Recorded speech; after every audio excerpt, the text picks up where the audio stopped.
My roommate is a vampire. Chapter 14. The club can't even handle me right now.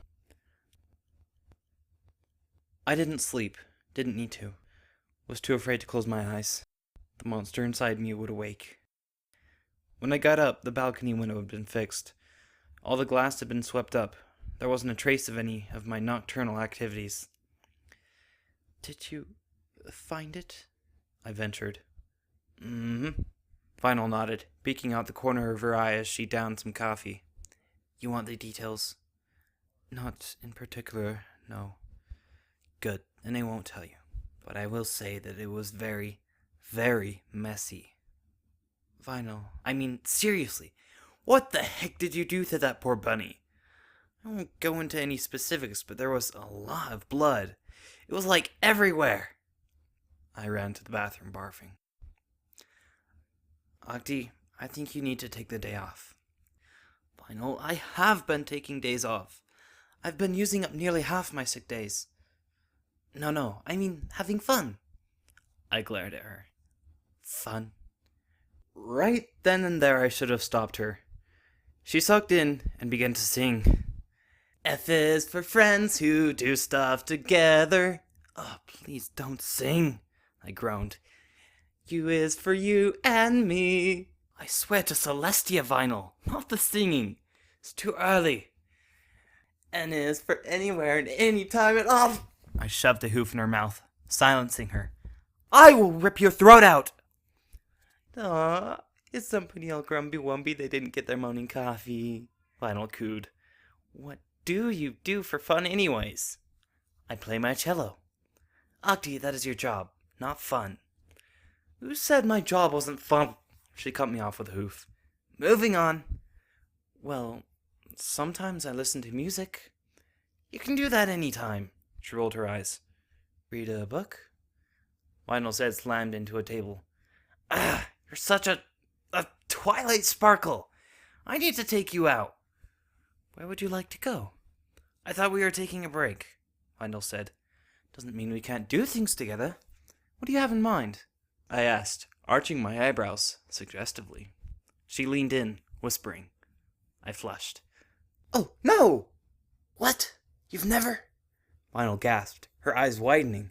"I mean, you've never—" I gasped, scandalized. "My parents would never let me do that." She put her hoof down, determined, flipping on her shades. "It's time to pop your cherry, Auntie." "Did you see how big it was?" Vinyl gushed. "It was huge." I giggled. "So long and thick." "And creamy." I shuddered. "I got it all over my face." "Oh, I know. I had to lick it off you. It was so sticky, too." "I can't believe you swallowed that entire thing down your throat. I didn't think you could take it all in." Passing ponies walking on the sidewalk stared at us, their minds working to put two and two together. Mothers covered their foals' virgin ears. Vinyl cheered. "That was the best banana split I've ever had. Where the hey do they find bananas that huge anyway?" "Oh, Celestia, with all that chocolate syrup and whipped cream, I'm going to need to work my flank off." I kept trotting down the street aimlessly until I realized Vinyl was no longer next to me. Looking back, I could say she was staring at a particular restaurant we had visited and been banned from in the past. An all-you-can-eat buffet with salads, soups, and pastas. Hardly considered high class. We'd come there for a meal. "You know what I don't get? The drinks." "Oh, not this again," I moaned. "They give us a glass of water with a lemon in it. It was deceiving." "Vinyl, there was nothing deceiving about a glass of water that we both ordered." "You raise the glass, and you smell the lemon, and think, ooh, this is going to be some really good lemonade, only to be disappointed and crushed when you realize that it's just a glass of water with a lemon in it," she ranted. "For the love of Celestia, will you let that go? And how in the hay did we even get banned from there? The sign said it was a buffet, all you can eat." "You ate everything." "So?" We glared at each other. My lip twitched. We burst into uproarious laughter, snickering and giggling. She wiped a tear from her eye. Oh, Vinyl Scratch. Fancy running into you. Oh, hey, Miss Rarity. What's up? My eyes narrowed at the cage on Rarity's side. I wasn't even concerned with the fashionista or their petty conversation.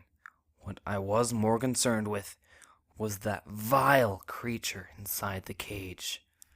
I growled, baring my teeth at the feline, lowering the front part of my body to hiss and spit at the vile creature. Opalescence hissed back, screeching and clawing at her kennel. Is your friend all right, Vinyl? Rarity asked nervously, inching away slowly.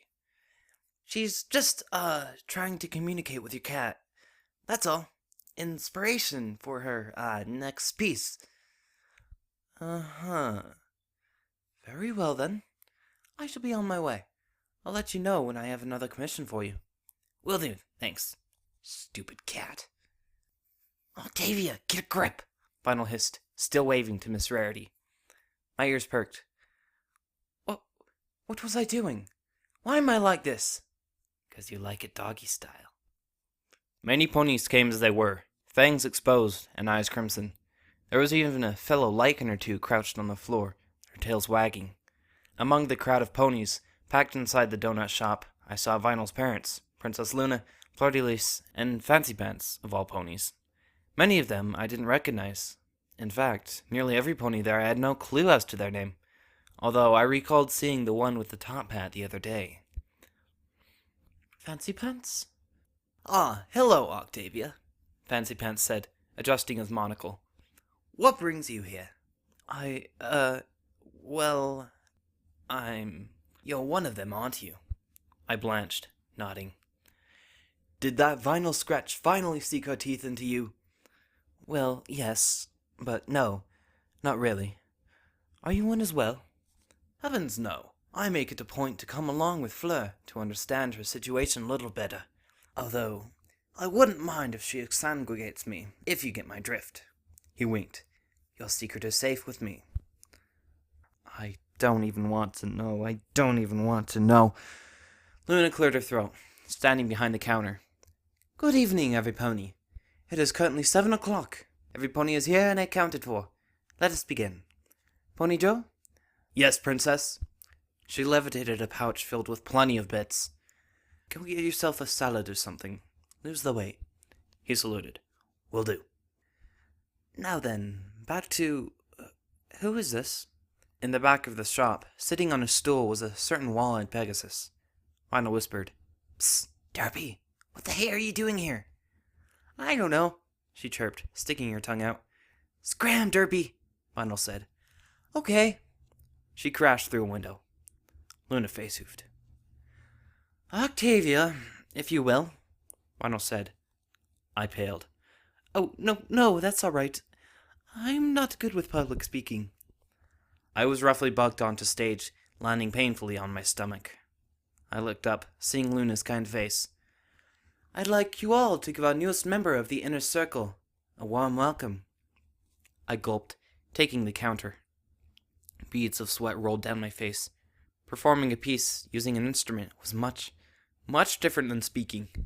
On stage, I let my cello do the talking, if you will. Hello. My name is Octavia. Hi, Octavia. A crowd of voices chimed. And I'm a lichen. Boos and cheers erupted in the small donut shop. One side of the room struck a pose, throwing their heads back and howling. Woo-ha! Score 1 for Team Lichen. Ah, screw you guys. Team Vampire all the way. A solitary voice in the back of the shop cried. Woo, Team Fairy. Yay. Shut up. No one cares about fairies. Some pony on the vampire side shouted. A sniff. You guys suck. Oh, wait. You guys do suck. Ha! Shut up. And so began the food fight, in which objects of various sizes, including donuts, stress balls, and war axes, were hurled between both sides of the room. Be still! Luna bellowed, her eyes twitching. After every pony settled down, she continued. Now, I'd like you all to give Octavia your undivided attention. I'm sure many lichens were aware of the disturbance last night. Doing some hunting, one pony snickered. I cast my eyes down. I was turned only a few days ago on Night My Night. They remained silent out of respect. I thought I could handle it. I thought I had everything in control. I swallowed. But there was this voice in my head, saying all sorts of things, trying to make me doubt myself. I could see some lichens were beginning to nod, empathizing with me. I started getting more aggressive. I was grouchy, short-tempered, unpleasant, clumsy even. I kept bumping into ponies and breaking things. I couldn't take it, so I drank. "What were you drinking?" one called. "Applejack Daniels." There was a collective cringe in the shop. "Oh. The entire bottle?" I nodded, ashamed. I woke up. I don't know, 2 hours later, coated in blood. Gasps. They weren't ridiculing me. Their gasps were genuine. I found out later it was rabbit blood. "And how did that make you feel?" Luna asked. I struggled for words. Just awful. I felt traumatized, horrified, sick to my stomach. Oh, I was thinking something more along the lines of indigestion, bloating. But that works too. Once again the room exploded into chatter. "Yeah, rabbits don't go down very well." "Psst, did it taste good?" I blinked. I'm not sure." The princess of the night raised her hoof, silencing the ponies. "Thank you," I simply said, dashing off the counter. "Let this be a reminder to you all to be vigilant," Luna warned.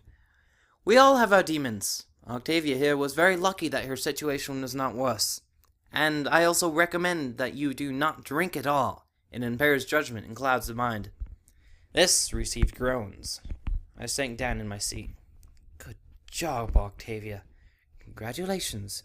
You're an alcoholic." "And let me make this clear. If you are discovered, we will not be able to help you." She paused, letting her words sink in. "You can release names, but we will deny your existence and this group.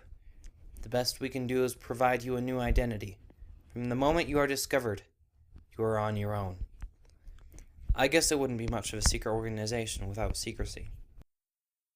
"Moving on," Luna cleared her throat. "As per request, we have gotten a more family-friendly packaging for blood packs in the form of," she frowned, "juice boxes." Vampires cheered, giving each other hoof bumps. "And they even come with holes to sink your teeth into." How cute. "So, what did you think?" "It's like a dysfunctional family, with a tyrant at the reins running the show," I answered without a beat. "So that's it, huh? Just about sums it up, yeah. You meet once a week to talk about your feelings?" She chuckled. "It's very funny, Octi. You know, you've got a great sense of humor." I took the compliment. "Well, I suppose it's time we head home." "Are you freaking kidding me?" She tilted her shades down, giving me an "Are you freaking kidding me?" look. "This is the best time of the day. Come on." And I had no choice but to follow her. Into the jungle we went.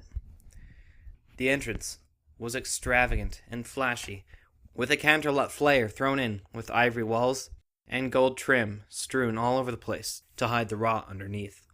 Lines of ponies wound around the sidewalk and building, waiting to get past the bouncer. Lionel walked straight up to him. "You know my name," she grinned. As I made my move to follow her, I was stopped by an unfurling wing. "She's a friend," Lionel said. Using her magic, she shoved open the double doors with a bang and a flourish, revealing 2 paths that snaked down into the mosh pit. The electronic music was deafening.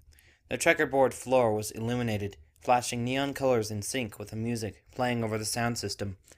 I had to flatten my ears just to be able to think straight. The bass was a constant pounding ache in the back of my head, shaking the room. Flashing lights, laser shows. The place reeked of cigarette smoke, stale booze, greed, and other things I didn't care to mention, and was filled to the brim with colts with way too much money and free time to spend on fillies who also had way too much money and free time. I followed Vinyl through that sea of glow sticks and writhing bodies. That was the nightlife tourists paid to experience. Even in the pristine capital city, money could go a long way to having guards turn the other way when patrons at Club Canterlot indulged in their vices. Here, they had all kinds of party favors imported straight from the Zebra Badlands. Pick your poison. I knew she was better than that, but I wouldn't put it past Vinyl to indulge in that sort of thing at least once in her life.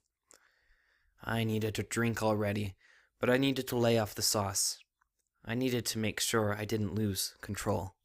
You can't lose control you never had. It was that niggling voice in the back of my head again, there to whisper my doubts. I'm sure many of you would expect that I could differentiate between my thoughts and the wolf inside of my soul. But that was the most disturbing part about it all. These thoughts were not separate by some raspy growl that hissed these words in my ear. I heard these thoughts in my own voice, and yet they were not my own. Oh shit. Oops. Final! I shrieked. You can't just jump on stage. And why not? Vinyl struggled with the DJ currently at the stand, snatching the microphone away from them with her magic. Feedback. Every pony yelled, flattening their ears. Hey yo!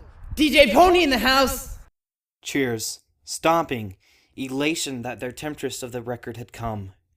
DJ Pony wasn't just a stage name, it was a personality. Larger than life, and the life of the party.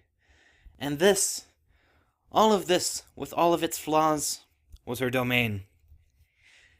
You don't even have your set. Don't need it. She scoffed, flipping through the record library on stage. What tunes you got? Sapphire Shores? Really? The DJ stuck his hoof out in a gesture. It wasn't a nice one. Ah. Vinyl levitated me onto the DJ stand, where I stood alongside her. For a very special Some Pony in the room. You know who you are. This little remix is for you, baby. I gasped, hearing the familiar classical tune. I blushed, unable to keep a grin off my face as ponies lavished me with cheers. I curtsied. Her horn fizzed and sparkled with strain as I saw her manipulate knobs and switches and dials that made my head spin. She was beautiful. And for a while, I was able to live and forget. That night, I realized, sometimes, something good comes out of it all. Something you know you wouldn't deserve in a million years.